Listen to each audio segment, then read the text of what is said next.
suka ke pasar dan nggak suka ngomong kasar. Halo semuanya, aku Vincent. Nah, kami dari kelompok 2 kali ini akan mewawancarai salah satu owner dari bisnis berbasis Gelato, yaitu Ini Gelato, di mana kami akan membahas tentang capital budgeting untuk memenuhi tugas kuliah manajemen keuangan dari PPM School of Management. Bagaimana wawancaranya? Simak berikut video ini.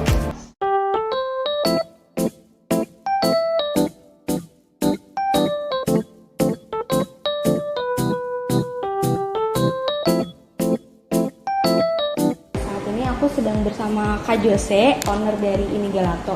Nah, di sini aku akan mewawancarai Kak Jose tentang capital budgeting ya Kak untuk usaha Kakak di Ini Gelato ya. Oke. Kalau boleh tahu mesin es krimnya ada berapa?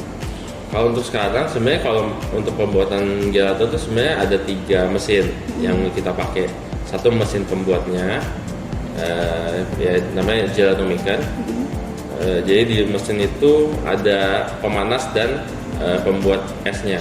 Jadi dari bahan baku dituang ke pemanas untuk dimasak dulu, lalu diturunin ke mesin es krimnya untuk membuat gelato. Untuk pertama kali Kakak beli, kalau boleh tahu di harga berapa ya Kak? Dulu kita beli di harga kisarannya mungkin 500 juta. 500 juta untuk satu mesin es krim. Satu mesin tuh yang buat bikin es krim itu 500 juta.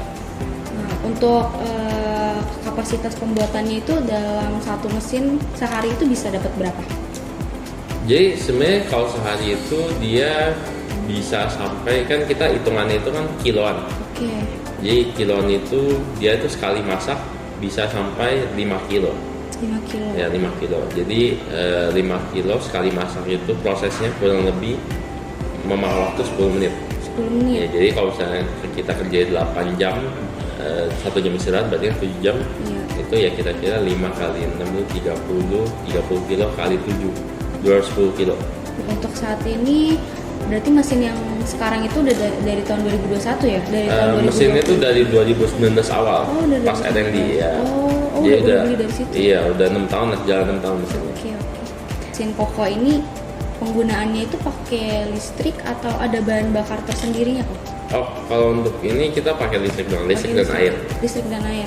Oke, itu untuk penggunaannya berapa banyak untuk listriknya, berapa kWh-nya, harganya biasanya? Kalau kWh kebetulan kita nggak pernah ngitung sedetail itu, tapi untuk biayanya mungkin sekali pakai, sekali produksi kisaran tuh di harga sekali jalan itu mungkin bangsa 1.100.000 untuk biaya listriknya. Kira-kira untuk saat ini Koko ada kepikiran untuk ganti mesin atau upgrade mesin ke yang kapasitas lebih besar apa gimana? Jadi kalau kebetulan karena mesin udah 6 tahun, kita memang ada rencana buat ganti mesin. Oke, berarti kalau misalkan mau diganti mesin, untuk mesin yang lama itu akan dijual atau tetap dioperasikan?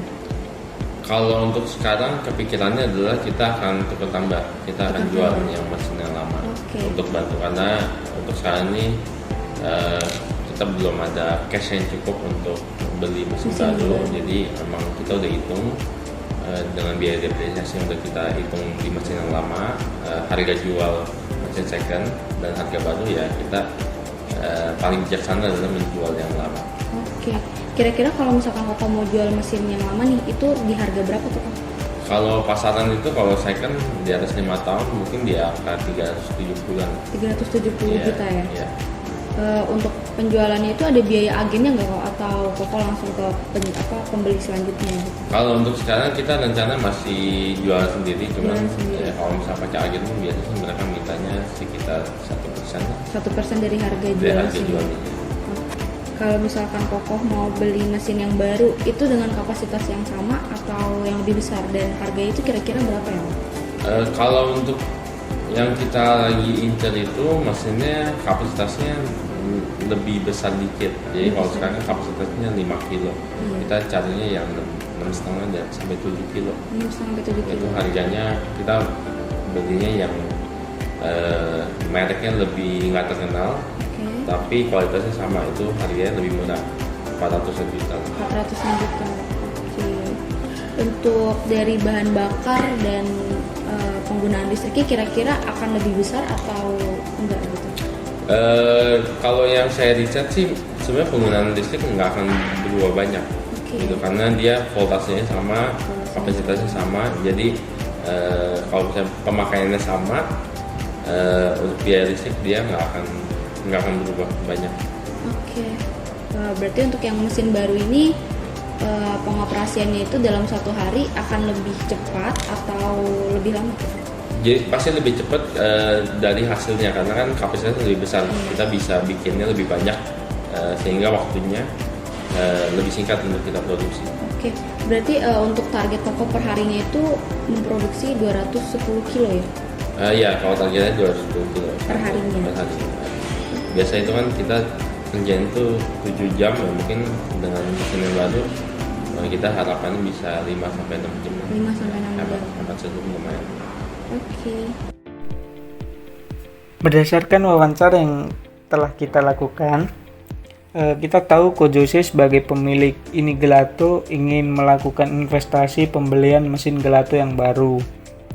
Nah, kita akan merekomendasikan Ko Jose apakah sebaiknya ini gelato melakukan investasi pembelian mesin gelato yang baru atau tetap menggunakan mesin yang lama. Jadi untuk membantu Ko Jose, kita akan menggunakan teknik analisis investasi sebagai dasar pengambilan keputusan kita. Ada 3 teknik yang akan kita gunakan, yaitu ada payback period, ada NPV, net present value, dan ada profitability index. Jadi ini hasil analisis perhitungan kami. Karena waktunya terbatas, jadi kita tidak bisa melakukan pembahasan detailnya di sini. Kita hanya menampilkan hasil akhirnya saja. Dan ini hasil akhirnya, dan didapatkan payback periodnya lebih dari masa ekonomis atau masa pemanfaatan mesin baru, yaitu 10 tahun, dan NPV-nya didapatkan di sini negatif dan profitability index-nya kurang dari 1. Nah, berdasarkan perhitungan yang telah kita lakukan tadi, hasil dari payback period, dari NPV, dan profitability index, jadi kita merekomendasikan ini gelato sebaiknya tidak melakukan investasi mesin baru. Karena apa, Bang? Karena investasi tidak layak secara finansial jika hanya mempertimbangkan efisiensi biaya maintenance saja. Itulah tadi hasil wawancara kami bersama Kak Jose, owner dari Ini Gelato. Sekian pembahasan tentang capital budgeting dari tim kelompok 2. Terima kasih.